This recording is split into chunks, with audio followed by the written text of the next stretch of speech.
Mais uma vez, estamos aqui para trazer um pouquinho da Palavra de Deus no seu coração neste início de hoje.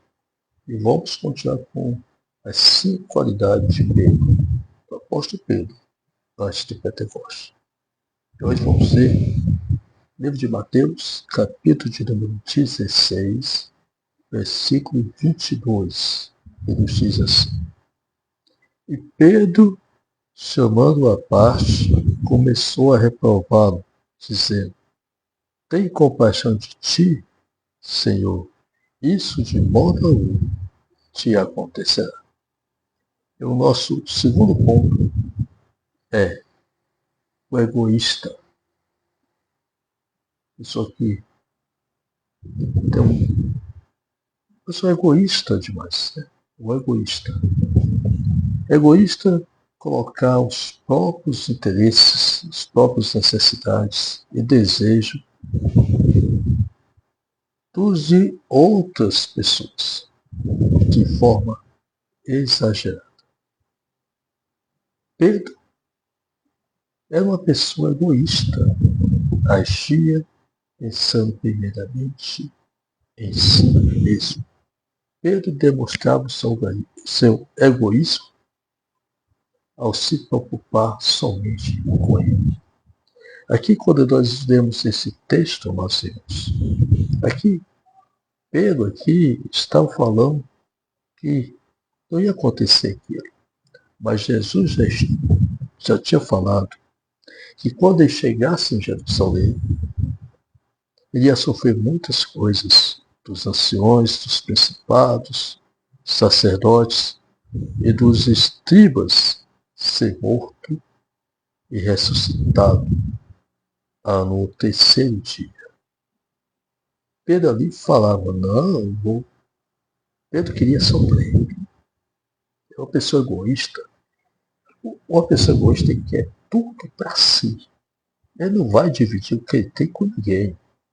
Não vai dizer que uma pessoa que é egoísta vai dividir algo com você. Não vai. De modo algum, ele vai só para ele. Quanto ele mais tem, mais ele quer. Pedro era assim. Pedro, porque considerado Pedro ali, era o discípulo mais velho ali, mais de experiência, ele queria só para ele as coisas. Não queria dividir com os outros. Né? De forma exagerada ou exclusiva. Pedro era essa pessoa. Primeiramente, de si mesmo. Ele pensava primeiramente nele. Não pensava nos outros de si, ele pensava somente nele. E aqui Pedro reprova Jesus. Pedro aqui fala, chamando à parte. Pedro ali chamou em particular. Pedro ali falou com Jesus em particular. Pedro não falou ali com Jesus ali na frente dos outros discípulos. Não. Pedro chamou Jesus em particular. Pedro chamou Jesus à parte e começou a reprová-lo, dizendo: Tem compaixão de ti, Senhor, isso de modo algum te acontecerá. Pedro ali, que era Pedro. Pedro não sabia de nada, não sabia da promessa de Deus da moeda. Pedro não sabia. Pedro ali afirmou que não ia acontecer nada com Jesus. Mas no versículo 23, Jesus volta. Mas Jesus voltando-se disse a Pedro: Arretai, Satanás, tu és para mim pedra de tropeço, porque não cogita das coisas de Deus, e sim as do homem. Ali, Jesus repreendeu abundantemente Pedro ali. E aí falou, Pedro, Satanás.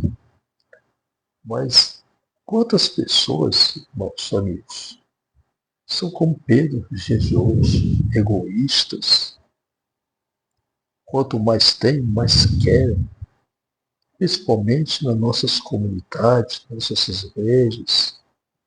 Tem igreja aí de renome. Tem igreja aí que você vê pastores com carro importado. Mas vai chegar o irmãozinho lá pedir algo para aquele pastor. está com o carro importado, que tem o seu jato, na hora que bem entende, vai para um lugar, vai para outro. Se você pedir uma ajuda, aquele pastor ali, ele vai dizer, não, então não, irmão. Né? Tendo, quanto mais tem, mais quer, e tendo ali, pode ajudar um irmão, pode ajudar alguém, ele não ajuda. E às vezes aquela pessoa na simplicidade, aquele irmãozinho lá, do último banco, tem mais amor que um pastor de renome, que um pastor de carros importados, carros blindados. Ele pode nos ajudar mais do que aquilo que a gente pensa e vai nos ajudar. Não adianta você ter um carro blindado, ter um jato para onde você quiser ir, andar com as melhores roupas, com roupas de bifes, os seus paletós importados. Mas se você não tiver o amor, você não tem nada. O apóstolo Paulo fala, ainda que eu faça a língua dos anjos e dos homens, se eu não tiver amor, nada seria. Nada a gente é se não tiver amor. Temos que estar nesse amor genuíno, esse amor que vem da graça de Deus. E esse amor é tremendo, que Deus amou o mundo e deu seu Filho unigênito. Deus amou o mundo, né, com o objetivo. O homem não merecia, nós, seres humanos, não merecíamos essa graça. Graça é um favor imerecido. Nós não precisamos dessa graça. Nós já estávamos condenados para ir para o inferno. Mas a graça de Deus nos alcançou. Jesus Cristo nos alcançou. E hoje vivemos na graça de Deus. Hoje nós vivemos esse amor genuíno, esse amor que é dividido. Não o amor egoísta. Não aquele amor que ali Pedro estava citando. O amor egoísta dele mesmo. Eu tenho, eu posso, é meu. Não é assim. Nós temos que ser como a igreja primitiva. A igreja primitiva é um exemplo de simplicidade, é um exemplo de amor, é um exemplo de oração, é um exemplo de dedicação à vontade de Deus. Porque a Bíblia diz lá no livro de Atos dos Apóstolos que os demais irmãos ali vendiam as suas propriedades para dividir com as pessoas que não tinham.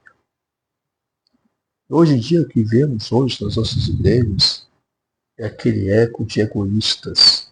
Muitos irmãos estão na igreja, mas são egoístas. Né? Como diz o ditado, né? Com o nariz empinado. São egoístas.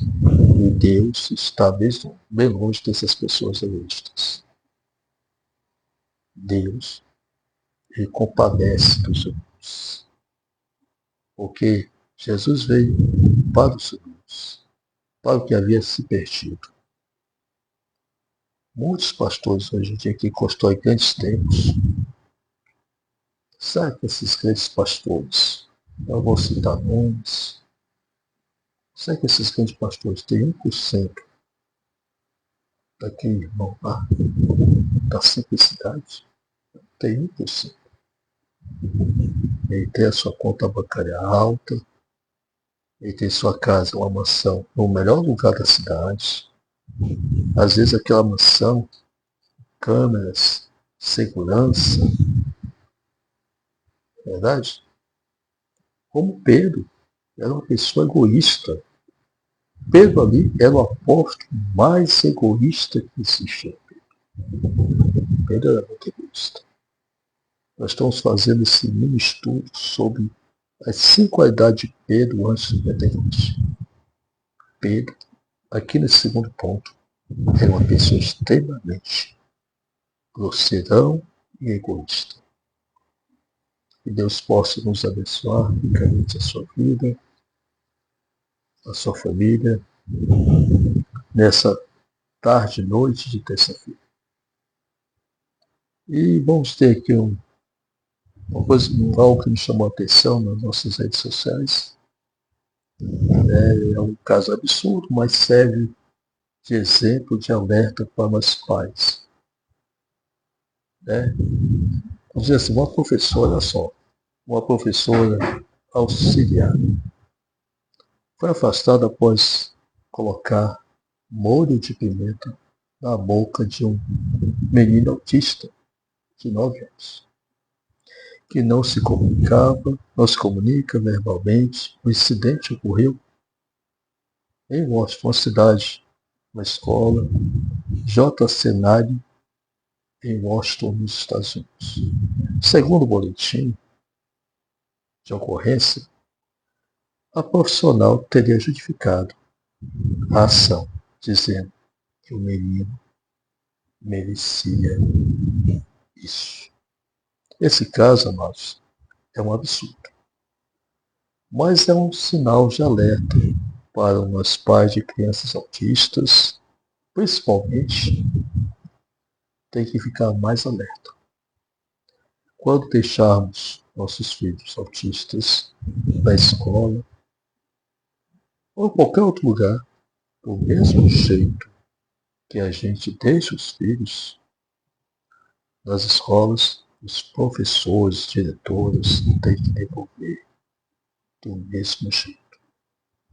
E pasme, no Brasil, você não encontra, no Brasil, nós não temos escolas especializadas para crianças e jovens autistas. Não temos. Temos um modelo de escola que o Brasil apresenta, é um modelo que tem séculos e muitos séculos, mas está arcaico. Ou seja, nós temos que ter, o nosso país tem que ter isso, escolas especializadas para crianças e jovens autistas. Na loteria, um exemplo, a loteria está lá. 1% de.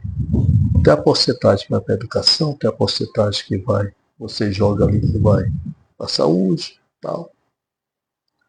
Quantas escolas, quantos hospitais estão sendo feitos no Brasil? Nenhum, né? Principalmente a gente tem que mudar essa política nossa. Principalmente temos que ter. Isso não é demais. Escolas para crianças e jovens autistas, gente. Porque esse é o modelo, a escola é secular. É o modelo que o Brasil que tem há anos e séculos. Às vezes uma criança autista entra numa escola regular para se comunicar, para ter acesso à sociedade e tal, mas não se adapta àquele modelo. Tem um professor auxiliar ali, mas não se adapta. Vai se adaptando às vezes de pouquinho em pouquinho, mas não se adapta. Sempre vai estar atrás dos outros. Nós temos, eu até agora, nunca vi nenhum presidente, nenhum governador, nenhum prefeito, nada falar sobre iremos ter escolas no Brasil para crianças e jovens autistas. Eu ainda não vi. Estou aqui em Paraíba, eu estou esse projeto, mas não depende só do projeto, depende também da área política também. Porque aqui na nossa cidade, para quem não conhece Parnaíba, é a segunda cidade maior do estado, segundo o PIB do estado do Piauí. Dá para fazer isso. Precisa ter interesse para fazer. Tem instituições que cuidam de crianças autistas? Tem. Mas é só ali aquele momento. Eu sempre falo, a escola é uma terapia para crianças e jovens autistas. É uma terapia isso. Temos que ter isso no nosso meio. Escolas especializadas para crianças e jovens autistas. Que Deus possa nos abençoar. Estamos que estar muito alerta quando nós deixarmos nossos filhos nas escolas. Porque, às vezes, uma brincadeira ali e tal, uma criança cai, às vezes uma criança autista aí, às vezes tem um pouco de crise, e às vezes aquele profissional ali da área de ensino ali não tem um jeito para acalmar aquela criança, está com a crise. Porque a crise com a criança autista é uma crise de choro, às vezes, de gritos, né? Cada criança autista tem o seu jeito, é único. Nós temos que ficar mais atentos a esse tipo de pessoas. Os cidadãos são cidadãos. Crianças que vão crescer, vão se tornar jovens e vão se tornar adultos autistas.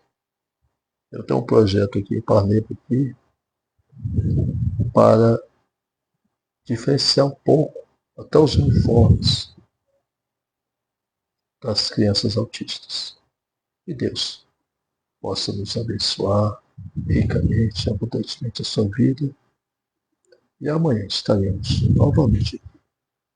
Mas, como eu sempre digo, Deus é a nossa esperança. Deus é o nosso refúgio. Amém? Que Deus nos abençoe ricamente a sua vida e de sua família. Não seja igual Pedro egoísta. Se doe cada dia mais. Amém? Deus os abençoe.